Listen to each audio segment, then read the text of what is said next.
Hello everyone and welcome to this week's engineer interview with Russell. My name's Scott and I'm your host for today. Now before we start, I would just like to say thank you for signing up to this year's competition. For those of you who don't know, this is the Leaders Award competition, where we ask the question, if you were an engineer, what would you do? Pupils from the ages of 3 to 19 anywhere in the UK can join, and every single person who takes part receives a named and graded certificate from a real-life engineer, just like the ones we interview. Now, the deadline for submissions is March 22nd this year, so make sure that once you've finished the competition in class, you send them to us.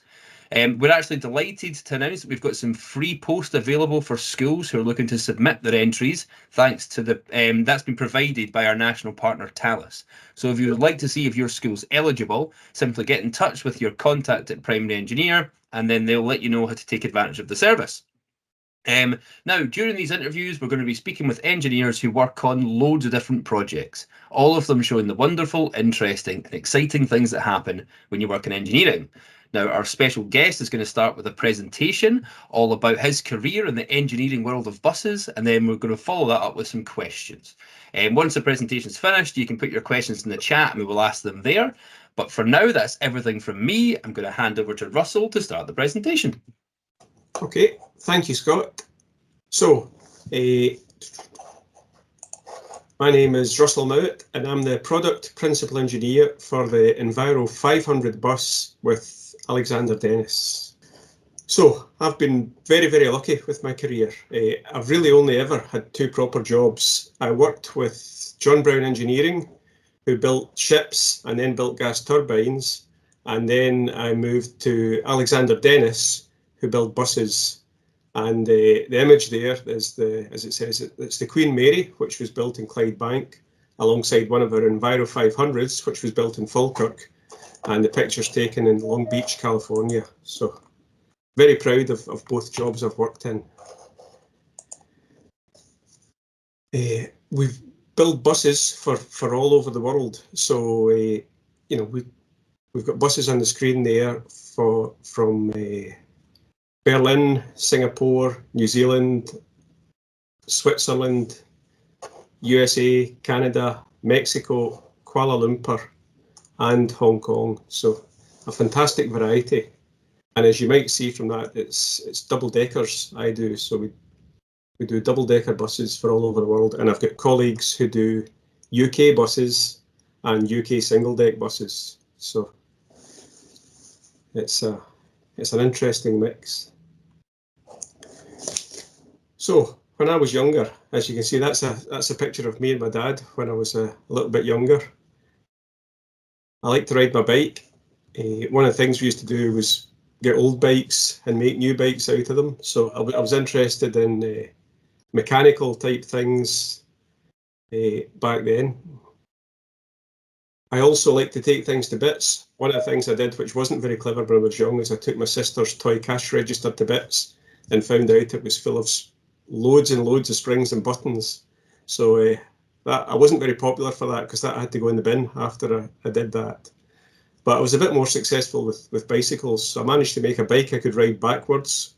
So you sat on it, looked over your shoulder, and watched where you were going. Maybe not very safe, but it was good fun. And also managed to make a tandem by joining two bikes together.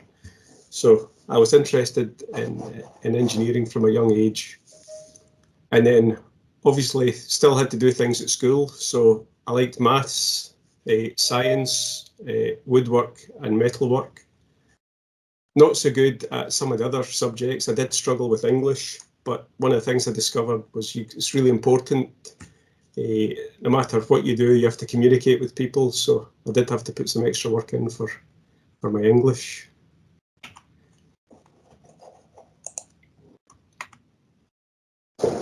And then my career. So I've had great fun. I joined Alexander Dennis in 1996. So, you know, a lifetime ago for me.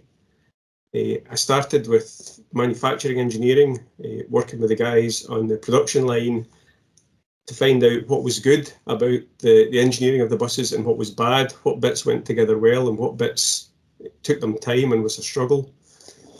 because with part of engineering is things have got to be practical and possible to build. So, you know, if it's difficult to build, you'll get poor quality, pardon me, and it takes longer, so it costs you more. So I then got the opportunity to move on to look at heating systems on buses. So that's really important. We live in a country, the weather this week's been really bad, so it's cold in winter, it can be warm in summer. So looking at the bus heating systems to make them work better, to heat the saloons more evenly, using components that were the right price. And one of the important things is not to make the engine get too old. The waste heat in a bus comes from the engine, so you've got to control that. And now that we've moved on to doing electric buses, so that the buses in the bottom right picture, the two green ones are our new electric bus for Hong Kong. The amount of energy you've got to heat or cool the bus is more and more critical. Then after I'd looked at the heating systems, I had a short period of looking after the CAD system, which was a good job, but I really missed the engineering side of it. So I got the opportunity to be the product manager for the UK double deck current model engineering. So the blue bus in the picture was already an engineered bus, but for a few years I looked after doing all the customer options for it. So when Stagecoach or First Bus or one of the London companies came to us, we would do all the customization, the seat layouts, the paint livery. So that was a really interesting job. And then I got the opportunity to be lead engineer on the next generation of new product development. So the bus with the fancy colours on it there, we wanted to keep that bus secret from the industry, and we had to move it between our sites and test sites. So we did what they do with new cars, and we put a camouflage on it. So it was good engineering it, but it was also nice to see us really taking our product seriously and trying to keep it secret. So although you can still see it's a big red bus, you can't see any of the shapes because it's got a camouflage wrap on it. And now I look after a team of engineers, and we do the new product development for the Enviro 500 product, which is the overseas export double decker. So and the picture with the green buses, the ones either side of it, those are the last of the Hong Kong diesel buses. So all the buses in that slide are Alexander Dennis buses through the years.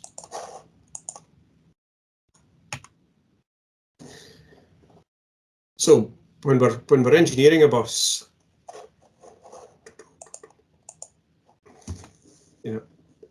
buses they look like a big box, but their primary reason is for carrying passengers. So I always like to focus on the fact it's for carrying passengers. Everything else that goes into it, the heating system, the engine, the wheels, the brakes, the passengers don't want to know about that. They just want to have a comfortable space where there's a seat. But we've also got a driver. So the driver, it's his job. So you've got to keep the driver happy. He's the only one on the bus who's at his work all day on the bus. So if it squeaks, is rattly, is cold, he's not going to like that. And then buses need to move, so you need to hide all the important bits. So the wheels and the engine have still got to be underneath the bus, but the passengers don't want to know they're there.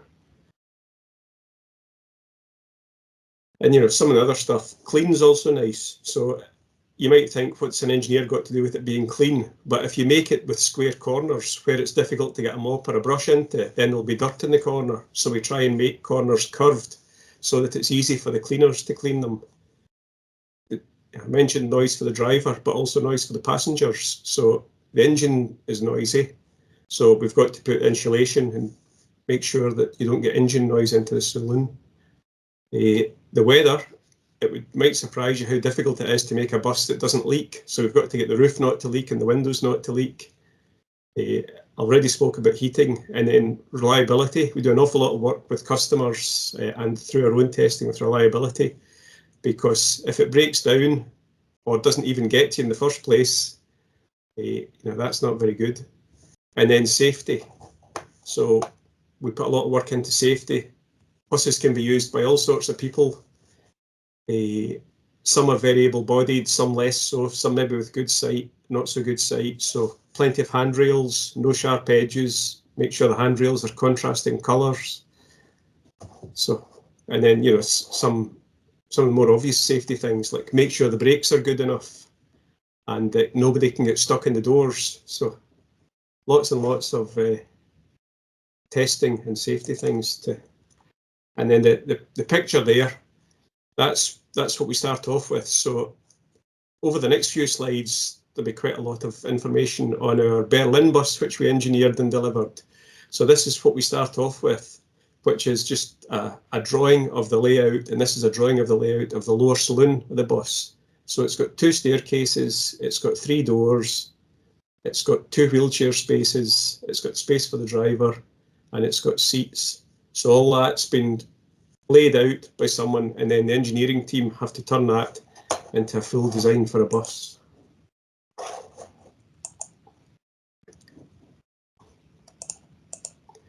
So the team takes the drawing and some sketches that the designers have done and turns it into a CAD model of a bus. So this is the Berlin bus, which was shown in the 2D drawing.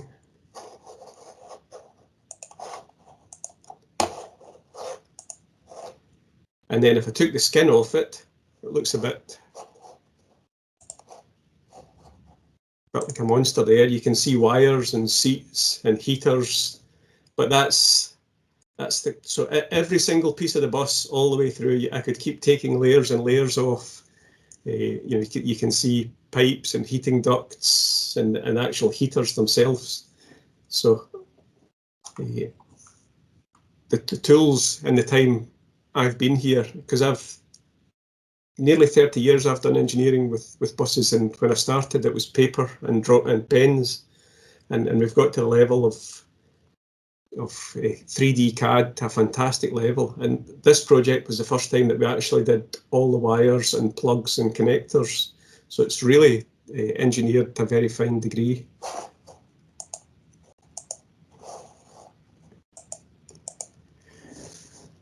So we start at the basics. I'm showing you bits of the bodywork here, but the chassis, the suspension, the wheels, the engine is all done the same way.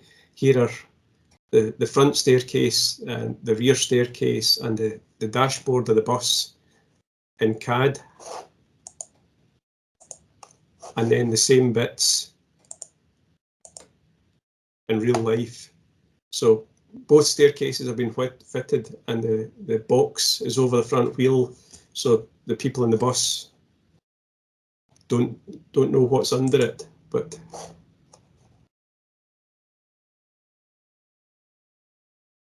so, you know, it's and for me that's just amazing that we do that to that level. So that's one thing I've found has been really interesting through my time.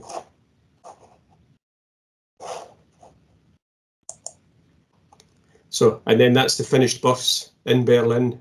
So we built 200 of those, all Euro 6 diesel with a Daimler engine. Almost everything about the design's unique, the length, the height, the seats, the styling. Each bus has got spaces for 2 wheelchairs. They've got 3 doors and 2 staircases. So, and that allows for very rapid boarding and alighting of the bus. So very interesting project to be involved in. But, you know, not everyone thinks a bus is a good thing. People like their own cars. So is a bus a good thing? So a double-deck diesel bus uses about the same amount of fuel as 4 or 5 cars, but it can carry 100 people. So, you know, that's one of our buses in Edinburgh with 100 cars parked next to it, just to demonstrate the difference. If everyone was in their own car, that's how much space it would take up, how much fuel it would use. So bus takes up about the same space as 2 or 3 cars. And it provides a service. You know, you don't need to be rich or wealthy or highly skilled at driving to use a bus. You just need to make your way to the bus stop either by foot, or nowadays even if you're in a wheelchair, you can use a bus. So Every bus now has to be wheelchair accessible, so it's a very inclusive form of transport, and they're good for the environment. So for local air quality, you get Euro 6 diesel or electric or hydrogen, all of which give off very low emissions. And then for climate change, which is subtly different from local air quality, the efficiency of using one bus rather than 100 cars does far less damage. So there's a big picture globally and locally with buses, which is good. And then I spoke about some of the safety work we have to do. So all buses have got to pass a stability test. So we test the shortest and tallest of each type of bus, which the law deems to be the least stable. And on a double-deck bus, the upper saloon is fully loaded for the test and the downstairs is empty, so that the test is as hard to pass as it can be. And then the platform that the bus is on is tilted to 28 degrees, and the bus must pass that test both ways. So you can see the picture of the test there. You can also see, if you look halfway along the bus, what would happen if it failed. It costs us quite a lot of money to build a bus, so you really don't want it to fall on its side if it's going to fail the test. So there is a big strap over it, so that if it fails the test, the bus doesn't fall on its side and you get to do some adjustments and try the test again. But we test lots of things. We test the windscreen wipers and we test the doors on a test rig for 1 million cycles. So we operate 1 million wipes of the windscreen and we operate the doors 1 million times. And we don't just wipe them. On the windscreen, we simulate the wipers being frozen onto the screen. We simulate snow being on the screen and the wipers having to push it out of the way. So we really try and do our utmost to make sure the bus is reliable and is going to survive, not just for the warranty period, but for the life of the bus. And then we've got to test other things: seat belts, brakes. We do a full durability test for buses, heating, air conditioning. If we can think of something that we should test, we test it.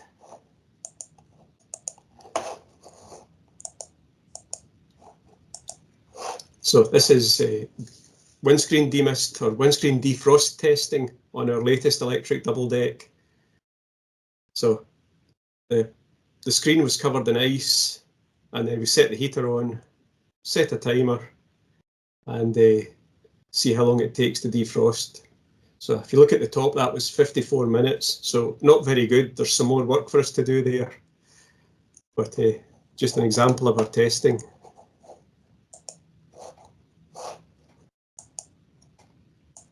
And then the future for us, that's our latest Hong Kong electric bus. We built 10 of those for Hong Kong last year. They'll be in service in February, and then we're about to launch similar thing for the UK with our UK electric double-decker. So as I said earlier, they're great for city centre air quality. There's zero tailpipe emissions, which you also get with hydrogen buses, and diesel's very good. Just another shot of what the bus would look like from outside during build and inside, with where we've got to try and hide all the suspension and gubbins. So if anybody does have a question, please type it in using the chat and we'll ask Russell. But I've got the first question, Russell. What is it that you love about your job? Thanks, Scott. What I love about being an engineer on buses is that we get to do a product which you get to see day in, day out. So I love it when I see buses when I'm out and about. I see them on the news. I see them on TV programs.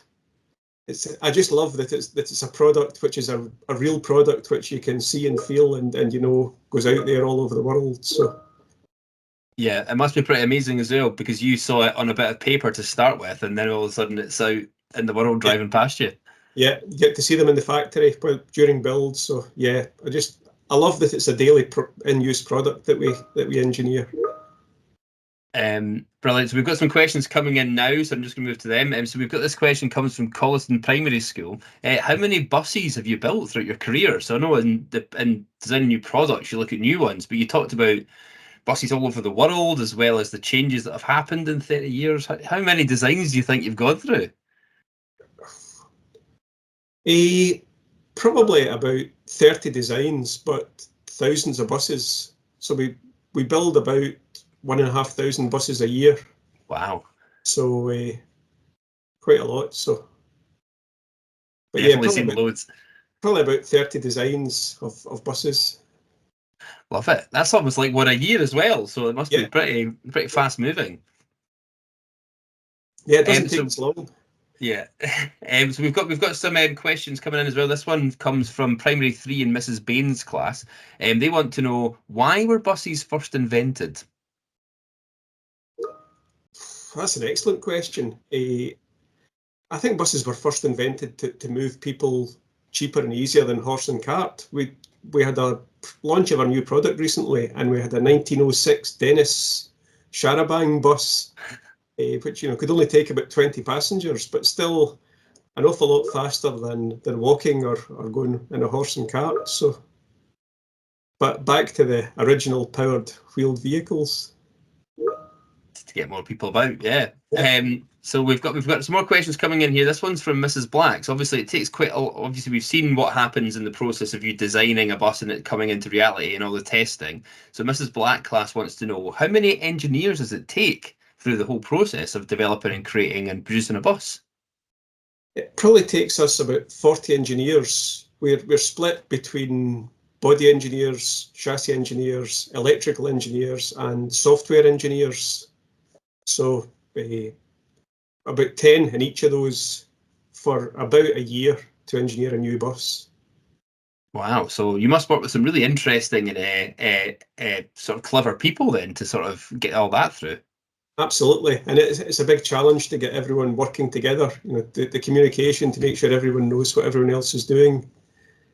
What you want all the software guys to write to make features actually do what they're supposed to do. So we've got more questions coming. This one comes from Miss Hamill's P7 class. So you sort of mentioned at the start just how many countries in the world that are using the Alexander Dennis buses, especially the most recent ones that you showed us in Hong Kong. So Miss Hamill's class asked, do you send the engineers to other countries to create the bus, or do you make it here in Falkirk and ship it over? Somewhere in between. We engineer it here in the UK. So we've got engineering offices in Falkirk, Larbert, Farnborough, Scarborough, and Skelmersdale. We do the engineering in the UK. We can build the bus. We've got factories in Falkirk, Scarborough, Farnborough, and in China. So we either build the bus in the UK and ship it, or we build it locally. So one of the company skills is that we're experts at setting up local build sites. So New Zealand is very far away and very expensive to ship a bus to. And part of the order that we did with New Zealand is there would be local content. So we sent a team of guys out to train the locals how to build buses.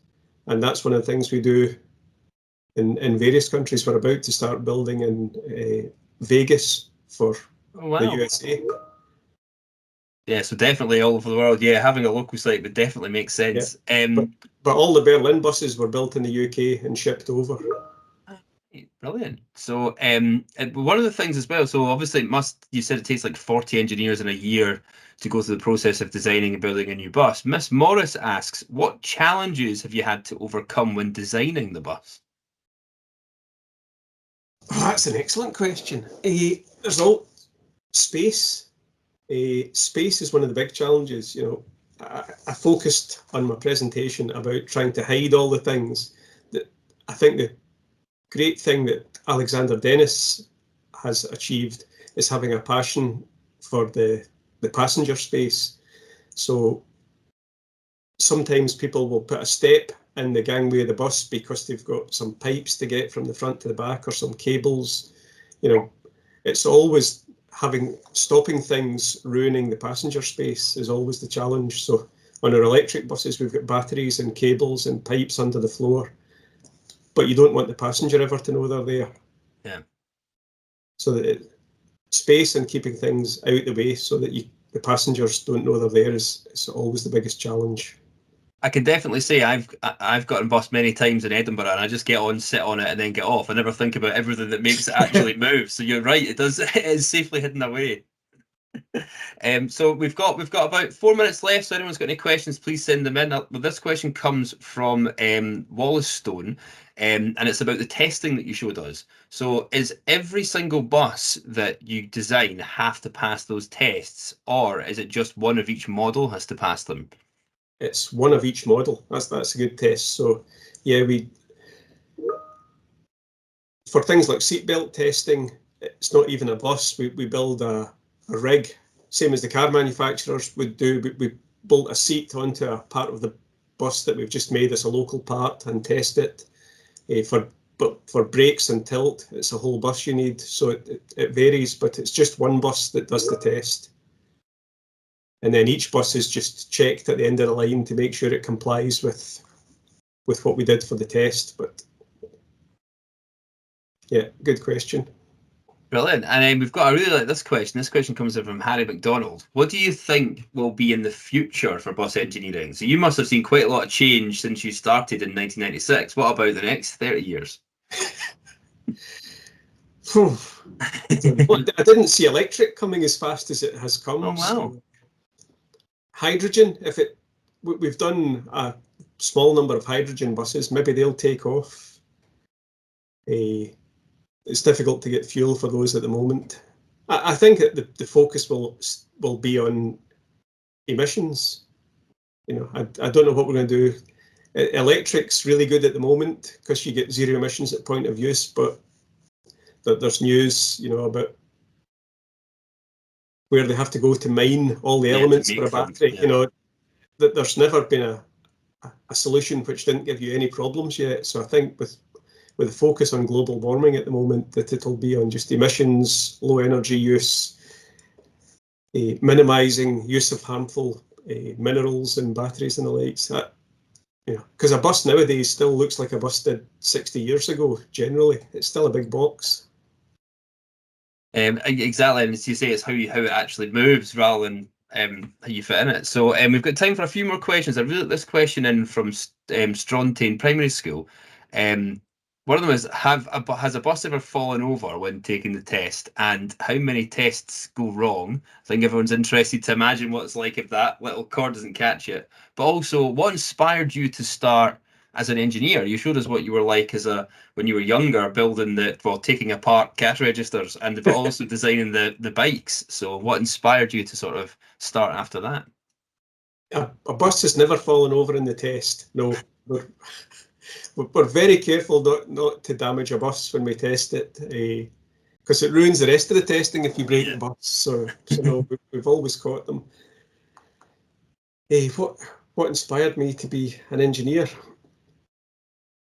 I think I got to that point where you've got to make all your choices at school, and I didn't know what I should do. I think lots of people fall into that scenario, and just because I liked mechanical things, I liked working with bikes, it just sort of was the obvious way for me to go. There was no engineers in the family. My dad was a social worker, so there was no role model for engineering in the family. I just thought that's what I would go and do. And it seems like you've really enjoyed it as well. Well, I found my feet eventually. I didn't necessarily say it wasn't plain sailing the whole way, but I've really enjoyed my time at Alexander Dennis. Yeah, Oh, I think brilliant. I found my feet here. Well, I think we've got time for one more question. I really like this question. If there's anybody out there who was in that position that you were, where you thought, I don't really know what to do next, and they're thinking about engineering, what advice would you give them, Russell? If you think it's for you, go for it. I think life's full of uncertainties, so you're never going to know for sure. But and the other thing I think is, if you've ever chosen the wrong path, you can change. Yeah. But if you're not doing the right thing for you, change and do something else. I think that is an excellent piece of advice to end the interview on. So I would just like to say thank you to everyone for joining us, but a massive thank you to Russell for coming on and inspiring all the engineers in the making out there. Because now, everybody listening, it is your turn to come up with your own engineering ideas. Remember and send them to us once you've finished so we can get our certificates sent out, and we'll hopefully see you in person at our public exhibitions at the end of the school year. Now remember, the deadline is March 22nd, and we have free post available thanks to the support of Talus. So if you would like to get your entries sent in for free, please get in touch with your contact at Primary Engineer, and they'll let you know how. But for now, thank you again, everybody. But a massive thank you to Russell. And remember, if you were an engineer, what would you do?